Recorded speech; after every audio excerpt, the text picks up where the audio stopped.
Hello friends. तो आज का मेरा टॉपिक है टाइफाइड फीवर। तो चलिए आज हम लोग टाइफाइड फीवर के बारे में फुल स्टडी करेंगे। क्या इसका सिम्टम्स है, कॉजेज है, क्या सिम्टम्स है, क्या इन्वेस्टिगेशन है, क्या इंट्रैक्शन है और क्या आपका ये ट्रीटमेंट है। तो इसके बारे में हम लोग एक एक करके पूरी डिटेल में जानेंगे। तो पहले मैं इसका डेफिनेशन बताता हूँ आपका। तो typhoid fever is causes by the systematic infection salmonella typhi which causes bye consumption of contaminated food and water. Fever persist for 3 to 4 weeks. मतलब इसका मतलब ये होता है कि टाइफाइड फीवर एक के सिस्टमेटिक इन्फेक्शन है जो कि साल्मोनेला टाइफी नामक बैक्टीरिया से फैलता है, जो कि कंटामिनेटेड खाना और पानी को प्रयोग करने से होता है और ये फीवर लगभग 3 से 4 वीकों तक बना रहता है। नेक्स्ट अगर हम लोग देखें तो ये ulcer in the intestinal is the main side effect of this disease. Hence it is also called intestinal fever. तो इसलिए ये इंटेस्टाइन में अल्सर हो जाना या इंटेस्टाइनल वॉन्ड इस डिजीज का मुख्य साइड इफेक्ट होता है, इसलिए इसे इंटेस्टाइनल फीवर या आंत ज्वर भी कहा जाता है। इसे मियादी बुखार भी कहते हैं। फिर अगर नेक्स्ट हम लोग देखें तो यहाँ पे है typhoid fever is an acute infection which generally causes by salmonella typhi characterise by gradual onset of fever with the headache, weakness, abdominal discomfort and spleen enlargement. तो इस टाइफाइड फीवर में क्या होता है कि ये एक्यूट इन्फेक्शन है जो कि एक साल्मोनेला टाइफी नामक बैक्टीरिया के होता है, जिसमें एक कैरेक्टराइज होता है जो कि इसमें फीवर के साथ में आपका सर में दर्द रहना, कमजोरी महसूस होना, एब्डोमिनल यानी कि पेट में दर्द होना, दस्त लगना, तो इस कारण से एब्डोमिनल डिस्कम्फर्ट होता है। साथ ही साथ इसमें क्या होता है कि इस बीमारी में जो स्प्लीन आपका प्लीहा होता है उसका साइज भी बड़ा हो जाता है। अब देखते हैं कि इसका कॉजेज यानी कि किस कारण से होता है। तो ये कॉजेज इसका जान लेते हैं। तो ये टाइफाइड फीवर है जो कि ये कॉजेज है एक साल्मोनेला टाइफी नामक बैक्टीरिया के कारण होता है। दूसरा, ये आप कंटामिनेटेड फूड एंड वाटर का कंजप्शन करते हैं तो उससे आपका ये बैक्टीरिया फैलता है जिससे आपका ये टाइफाइड फीवर होता है। दूसरा होता है कि आप लिविंग इन स्लम्पेड एरियाज यानी कि आप उस एरियाज में रहते हैं जिसके कारण भी हो सकता है। फिर दूसरा चौथा कारण ये है कि due to not proper disposal of faeces urine present bacterias in it through of fleas spread this disease. यानी कि इस इस बीमारी में क्या है कि मल मूत्र का सही से डिस्पोजल ना करने से इसमें परसेंट जो बैक्टीरिया है वो बैक्टीरिया है जो मधुमक्खी मक्खियों के द्वारा इस डिजीज को फैलाता है।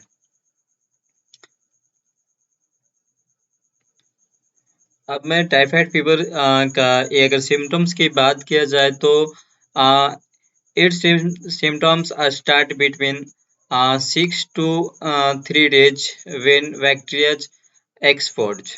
यानी कि जो ये इसके में जो सिम्टम्स है वो 6 से 30 दिनों के बीच में तब शुरू होते हैं जब बैक्टीरिया एक्सपोज होता है।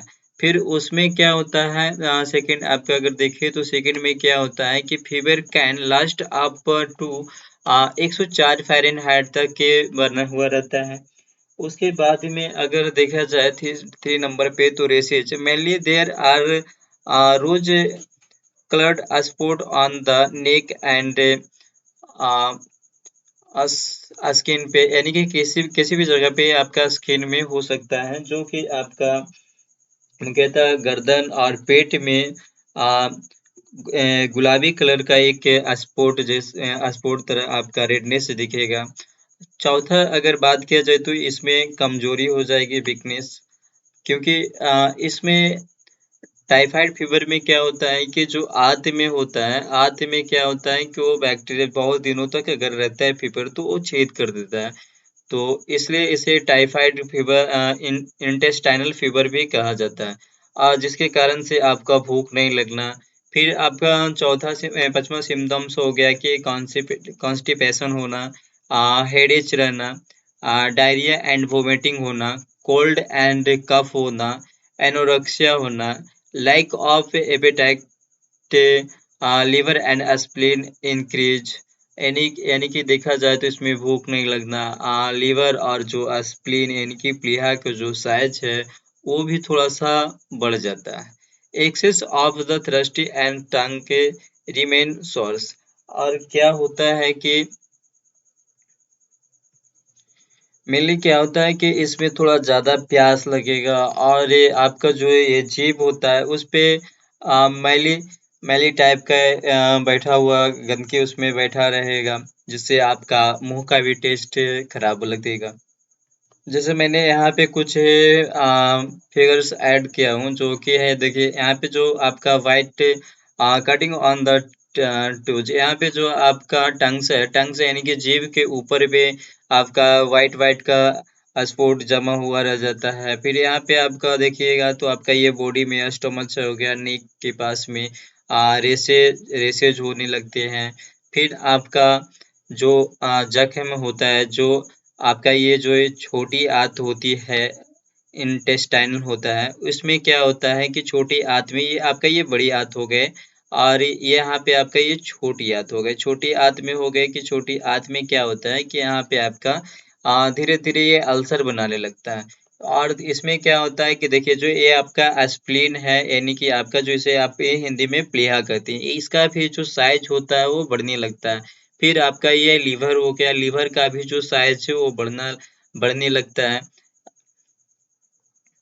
और ये जो मेन कारण होता है ये साल्मोनेला टाइफी जो बैक्टीरिया होता है उसके वजह से ही होता है। और ये बैक्टीरिया देखिए जो आप देख रहे हैं, तो यही बैक्टीरिया जो है, जो ये साल्मोनेला टाइफी नामक बैक्टीरिया को इसको भी मैंने ये ऐड किया हूँ, यही आपका टाइफाइड का मेन बैक्टीरिया होता है।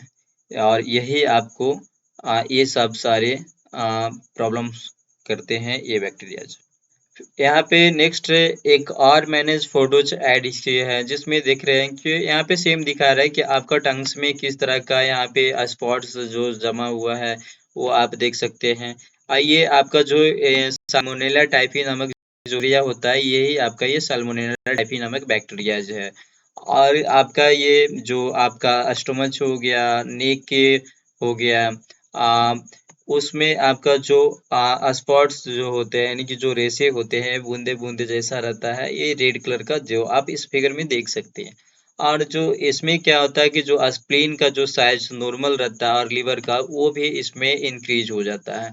और इसमें क्या होता है कि जो आपका जो इंटेस्टाइन यानी कि जो आंत होता है, आंत में क्या होता है कि वो धीरे धीरे वहाँ पे अल्सर बनाने लगता है, जिसके कारण से वहाँ पे कई बार वो छेद भी हो सकता है और ये घातक के हो जाएगा अगर उस तरह का हुआ तो।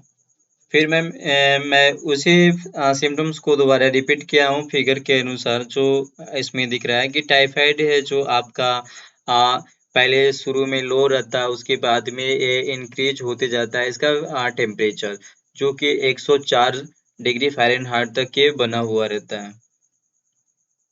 फिर अगर मैं नेक्स्ट की बात करूँ तो नेक्स्ट में क्या होता है कि आपका ये पूरे सिर में आपको दर्द रहेगा, हेडेक का प्रॉब्लम होगा, आइज में पेन होगा, आइज में यहाँ पे पेन होगा आपका, फिर आपका मसल्स पेन होगा, फिर आपका मसल्स के साथ साथ ज्वाइंट में पेन होगा, रेड रेशे पड़ जाएंगे आपके स्टमच, नेक, फीवर है जो आपका कंटिन्यूअसली बना हुआ रहेगा, 104-5 डिग्री फ़ारेनहाइट तक बना हुआ रहेगा, पूरे शरीर में दर्द रहेगा। फिर आपको वीकनेस एंड फटीग यानी कि आपको वीकनेस के साथ-साथ में आपको थकान भी महसूस होगा, क्योंकि इसमें क्या होता है कि भूख लगना बंद हो जाता है, जिसके कारण से आपको वीकनेस हो जाएगा, थकान महसूस होगा। फिर आपको बहुत ज़्यादा इस बीमारी में आपका क्या है कि पसीने आने लगते हैं। फिर आपको ड्राई कफ होगा, सूखी खांसी होगा, यानी कि लॉस ऑफ एपेटिक। अगर आपको भूख अगर कम लगेगा तो जाहिर सी बात है कि आपको कमजोरी होगी, शरीर में सुस्ती आएगी और उसके बाद में आपका क्या हुआ कि वेट लॉस हो जाएगा, क्योंकि आपको उसमें ज़्यादा वीकनेस भी आ जाएगा आपको। उसके बाद में क्या होता है कि आपको पेट में बहुत ज़्यादा दर्द भी हो सकता है, क्योंकि ये आपको पता ही है कि ये जो बैक्टीरियाज है जो आपको मेनली जो इंटेस्टाइन है उसमें अल्सर बना देता है। इसके कारण आपको पेट में भी ज़्यादा दर्द महसूस होगा। फिर अगर बात किया जाए तो वोमिटिंग एंड दस्त, इसमें इसमें आपको उल्टी और दस्त जैसी बीमारियां भी दिखने को मिलेंगी। अब इसमें अगर हम इन्वेस्टिगेशन की बात किया जाए कि इसमें जांच क्या-क्या किया जाए, तो आप इसमें देख सकते हैं कि सबसे पहले आप डब्ल्यूबीसी का जब सीबीसी काउंट कराएंगे, कंप्लीट ब्लड काउंट, तो उसमें आप देखेंगे कि डब्ल्यूबीसी का यानी व्हाइट ब्लड सेल्स का जो नंबर है वो कम होता जाएगा। इस्नोफिल इस्नोफिल भी आपका कम होते जाएंगे। लिम्फोसाइट का मात्रा जो है आपका कम होते जाएंगे। फिर अगर नेक्स्ट अगर हम देखें फर्स्ट वीक में अगर देखें तो अगर कल्चर कल्चर अगर करेंगे तो भी उसमें आपको पॉजिटिव रिजल्ट आएगा। फिर उसमें 98% जो इसमें है जो पॉजिटिव ही आपको मिलता है कल्चर में। जो कि कल्चर आप करेंगे किसी भी पेशेंट जो आपको टाइफाइड में रहेंगे तो उनको अगर आप यूरिन कल्चर कराएंगे तो उसमें आपको 98% जो पेशेंट है वो कल्चर पॉजिटिव ही मिलेंगे।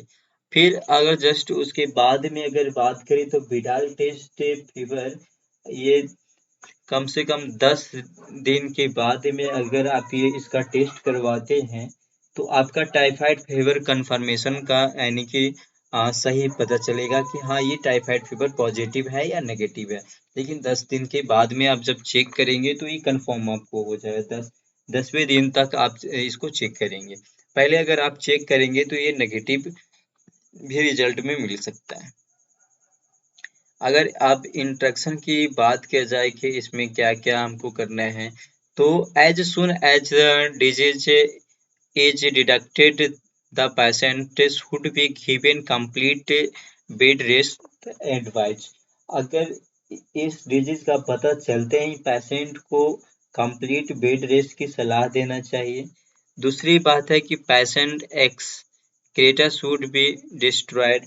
पेशेंट को मल मूत्र को नष्ट करने के लिए बोलना चाहिए। फिर अगर तीसरी बात करते हैं तो balance diet, food should be given to the patient which should contain proper carbohydrate, protein and vitamins. तो इसमें फिर क्या है कि पेशेंट को आप बैलेंस डाइट भोजन देना चाहिए, जिसमें क्या हुआ कि आपको उचित मात्रा में कार्बोहाइड्रेट, प्रोटीन, विटामिन हो, जिसके कारण से पेशेंट को क्या होगा कि वहाँ पे आपका जो उसको कमजोरी आ रहा है, जिसके कारण आपको थकान महसूस हो रहा है, ये सब वो नहीं हो पाएगा। फिर क्या होगा कि patient should be not eaten spicy food by boiling. और क्या है कि पेशेंट को स्पाइसी फूड ज़्यादा तला तला भुना खाना उसको नहीं देना चाहिए। जैसे परोठे वगैरह हो गया, आपका पूरी वगैरह हो गया, ये सब आपको ज़्यादा तेल मसाले वाला चीज़ उसे नहीं देना होता है। फिर अगर पचवे की बात करें तो boiling water, cooling it and adding glucose to it should be given repeatedly. और फिर क्या होता है कि पेशेंट को लिक्विड डाइट देना शुरू कर दे, जिसमें जिसमें आप ठंडा हो या उबाला पानी हो उसमें आप ग्लूकोज को मिलाकर आप बार बार उसे दें, ताकि उसे डिहाइड्रेशन ना हो। और डिहाइड्रेशन ना हो जिसमें उससे आपका क्या होगा कि बॉडी में पानी का जो मात्रा है वो संतुलन बना। 6 में क्या है कि patient should clean the mouth daily. The body should be repeat with the lukewarm water. इसमें क्या है कि रोगी को मुंह की सफाई को प्रतिदिन ध्यान देना चाहिए, जिसमें आप गुनगुने पानी यानी गर्म पानी से शरीर को धोना, ये पोंछते रहना, ये आपका अच्छा होगा इस बीमारी के लिए। अगर सदमे की बात हम करते हैं तो इसमें क्या होगा कि ओआरएस का जो सॉल्यूशन है should be given to the patient so that the electrolyte balance of body is maintained. इसमें क्या होता है कि रोगी को यानी कि पेशेंट को ओआरएस का घोल देना चाहिए, ताकि उसके बॉडी में जो इलेक्ट्रोलाइट बैलेंस यानी कि जो पानी का जो कमी है, वो पानी का कमी ना हो, उसका मात्रा बना हुआ रहे, जिससे आपको क्या होगा कि आपको पानी वानी चढ़ाने की जरूरत नहीं होगी। अगर एड की बात अगर हम करते हैं तो to to the taste of patients mouth he should be given a lick of fruits. आप इसमें पेशेंट को मुंह का स्वाद बदलने के लिए कुछ उसे फलों की आ, चाट भी देनी चाहिए, जैसे उसको फूड देना चाहिए, जो भी उसको फ्रूट्स अगर पसंद है तो वो फ्रूट्स उसको देना चाहिए, ताकि उसका आ, जो मुंह का जो टेस्ट है वो खराब होता है, क्योंकि उसमें बताइए आपको जो कि क्योंकि टंग से जो जीभ उसके ऊपर भी वाइट वाइट का परत उसमें जमा हुआ हो जाना बार बार, जिसके कारण से पेशेंट को क्या होगा कि कुछ भी खाने में अच्छा नहीं लगेगा। तो इसलिए आप इसमें आप फ्रूट्स अगर ऐड करते हैं तो उससे उसका मुंह का जो टेस्ट है वो बना रहेगा। Milk is best of the patient, और जो पेशेंट है उसके लिए दूध अच्छा होगा। और फोर्थ अगर 10वें की बात करें तो फोर्थ वीक के the patient fourth week the patient diet should be increase gradually. इसमें क्या होगा कि चौथे सप्ताह से रोगी के डाइट को धीरे धीरे बढ़ाना चाहिए, पेशेंट को धीरे धीरे बढ़ाना चाहिए। अगर 11वीं में बात किया जाए तो patient should be given liquid diet like coconut water, seasonal juice, Lentin water, cold rice and moong dal khichdi, wild milk. Must be must be the patient believe that giving rich is harmful, but it is wrong। Patient को liquid diet जैसे नारियल पानी हो गया, मौसमी का रस हो गया, दाल का पानी हो गया, आपका पुराने चावल और मूंग के दाल की खिचड़ी उबालकर उबाला हुआ दूध देना चाहिए। ज्यादातर रोगी मानते हैं कि चावल देना हानिकारक होता है, लेकिन ये जो भी अगर ये कहते हैं कि अगर ये पेशेंट को टाइफाइड फीवर हो गया है तो आप उसमें आ, चावल देंगे तो ये हार्मफुल होंगे, लेकिन ये जो कहते हैं ये बिल्कुल गलत है, क्योंकि इसमें उससे कोई प्रॉब्लम नहीं होती है। अब मैं इसका अगर ट्रीटमेंट की बात किया जाए तो ट्रीटमेंट में, क्योंकि आप लोगों को पता ही है कि ये एक साल्मोनेला टाइफी नामक बैक्टीरिया के कारण होता है। तो जो बैक्टीरिया के कारण होता है तो ये मेनली क्या होगा कि आपको एक एंटीबायोटिक से ही ठीक होने वाली बीमारी है, जो कि आपको एंटीबायोटिक ऐड करना है। फिर एंटीबायोटिक के अलावा आपको सिम्टोमेटिक इलाज करना होता है, क्योंकि जैसे क्या होता है कि अगर आपको फीवर ज़्यादा लग रहा है तो आप फीवर की दवाइयाँ देंगे, अगर आपको दस्त लग रहा है तो दस्त की दवाइयाँ देंगे, गैस बन रहा है तो गैस की दवाइयाँ देंगे।